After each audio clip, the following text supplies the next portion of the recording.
Imaginem o seguinte cenário. É muito comum a gente travar completamente num estado de pura confusão mental quando alguém simplesmente pede para a gente definir o que é o momento presente. Parece uma daquelas perguntas inofensivas do nosso dia a dia, certo? Mas tentar explicar isso em palavras é um verdadeiro desafio. E o mais curioso é que quanto mais a gente pensa sobre o assunto, menos sentido ele parece fazer. E sabem por que rola essa confusão toda? A resposta é até simples. No instante exato em que a palavra presente sai da nossa boca, ou no milissegundo em que a gente tenta apontar para ele, aquele instante exato já escorregou e virou passado, não tem como segurar. E olha, essa sensação de vertigem intelectual não é novidade nenhuma. Na verdade, ela foi profundamente analisada e sentida na pele por um pensador genial do norte da África há mais de 1.600 anos. Nesta nossa análise visual de hoje, vamos mergulhar de cabeça na mente de uma das figuras históricas mais brilhantes de todos os tempos, Santo Agostinho. As descobertas filosóficas que ele fez sobre a natureza humana e o tempo são tão incrivelmente atuais que continuam sendo debatidas por físicos e filósofos até os dias de hoje. Mas, para entender o tamanho dessas ideias, a gente precisa dar uma olhada na vida super intensa que ele levou. Nascido no ano 354 d.C., em Tagaste, na atual Argélia, ele era filho de uma mãe cristã devota, Mônica, e de um pai pagão.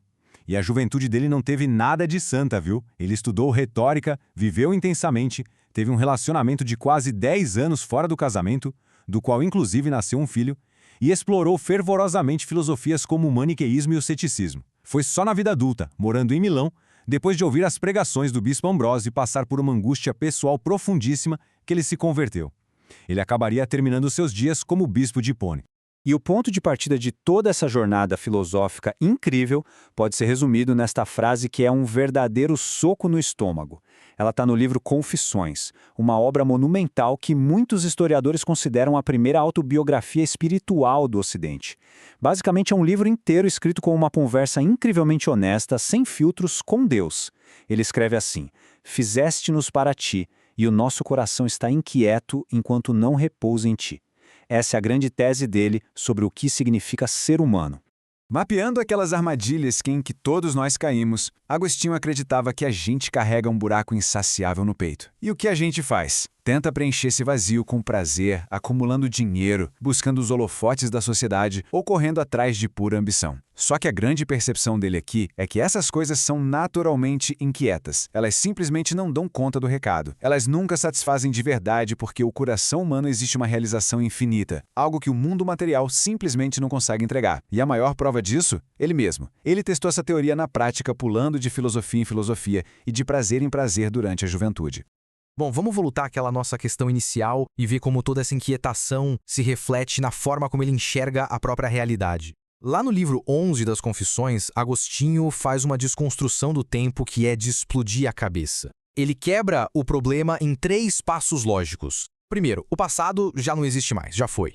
Segundo, o futuro ainda não chegou, então ele também não existe. E terceiro, o presente não tem nenhuma extensão física na qual a gente consiga se apoiar. A conclusão meio assustadora disso tudo, nenhuma dessas 3 dimensões parece existir de verdade lá fora no mundo físico, do jeito que a gente imagina.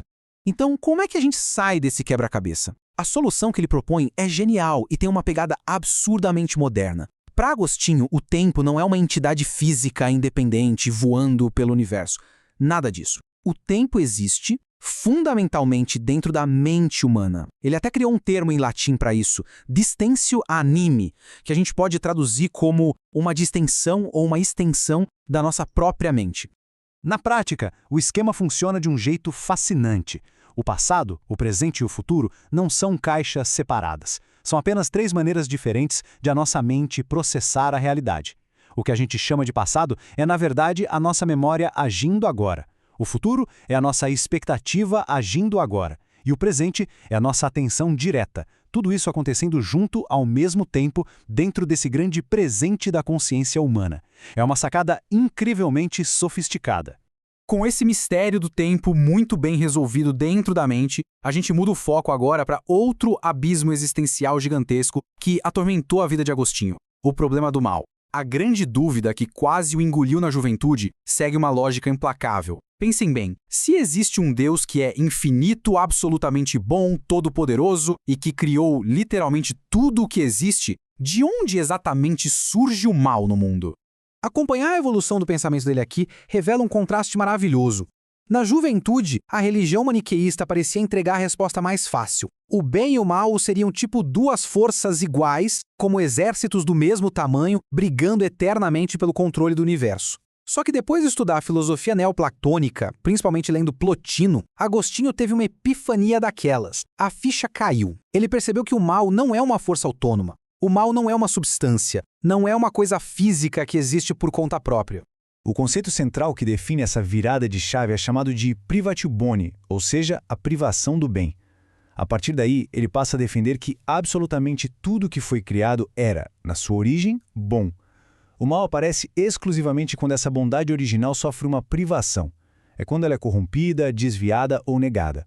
E como é que isso acontece na prática? Bom, principalmente através do uso torto da própria liberdade humana. Para entender a mecânica genial por trás dessa ideia, vamos pensar na física básica. É a melhor analogia possível. Imaginem a escuridão. A escuridão não é um objeto real, uma coisa que vai se espalhando pela sala. Não. Ela é simplesmente o estado onde a luz está ausente. O silêncio também não é uma coisa palpável, é só a ausência de som. Da mesmíssima forma, o mal não é um monstro tangível à solta no universo. Ele é a completa ausência ou a deformação de uma bondade que, por natureza, deveria estar preenchendo aquele espaço. E essa questão do livre-arbítrio nos joga direto em um dos debates mais intensos de toda a história do pensamento. De um lado do ringue, tínhamos um monge chamado Pelágio, defendendo que a força de vontade do ser humano, na base do puro esforço, era suficiente para levar uma vida cheia de virtudes. Do outro lado estava Agostinho, dizendo, opa, não é bem assim. Ele alertava que após a desobediência de Adão e Eva, que a gente lê no Gênesis, a nossa liberdade original ficou profundamente machucada, corrompida mesmo. Para ele, nós somos incapazes de escolher o bem de forma plena sem uma ajuda divina, gratuita e não merecida que a gente chama de graça. A graça não seria só um bônus no final do mês, ela seria algo absolutamente indispensável. Agora vamos dar um salto no tempo e aterrissar o fatídico ano de 410. Esse foi o ano em que o mundo antigo tremeu nas bases com o saque de Roma pelos visigodos. Foi um trauma histórico de proporções inimagináveis. E como o Império havia adotado o cristianismo como religião oficial poucas décadas antes, o que aconteceu? Muita gente desesperada começou a apontar o dedo, dizendo que a catástrofe era um castigo puro e simples porque os velhos deuses romanos haviam sido escanteados e abandonados.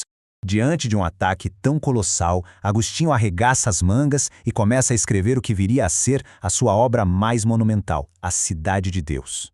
O livro até nasceu com o objetivo de responder a essa acusação específica do abandono dos antigos deuses. Mas a coisa foi crescendo e se transformou em algo muito, muito maior. Ele construiu ali uma estrutura totalmente nova e abrangente, entregando nada menos do que uma teoria completa da história de toda a civilização. A genialidade dessa teoria está na oposição profunda que ele cria. Agostinho propõe que existem duas cidades completamente entrelaçadas ao longo da história, só que movidas por amores totalmente opostos. A cidade terrena é movida por aquele amor extremo a si mesmo, puro egoísmo. Já a cidade de Deus é guiada pelo amor a Deus e por princípios muito mais elevados. Com esse argumento, ele conseguiu de uma vez por todas separar o destino espiritual e eterno da humanidade do destino de qualquer poder político ou geográfico passageiro. Resumindo, nenhuma instituição na Terra, nem mesmo o majestoso e inabalável Império Romano, poderia ser confundida com a verdadeira cidade de Deus.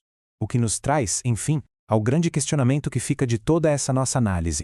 O mistério da passagem do tempo continua dando nó na cabeça até dos físicos mais modernos. Mas o legado definitivo de Agostinho é esse convite irrecusável para a gente olhar para dentro. Quais daquelas coisas mais simples do nosso cotidiano a gente toma como garantidas, mas que perdem totalmente o sentido assim que tentamos explicá-las em voz alta? Exatamente como Agostinho fez no passado, ficou desafio para todos nós hoje. Examinar as nossas próprias memórias, a complexidade dos nossos desejos e a origem desses nossos corações tão inquietos, com a mesmíssima seriedade investigativa que a gente usa para examinar o mundo lá fora. Fica a reflexão.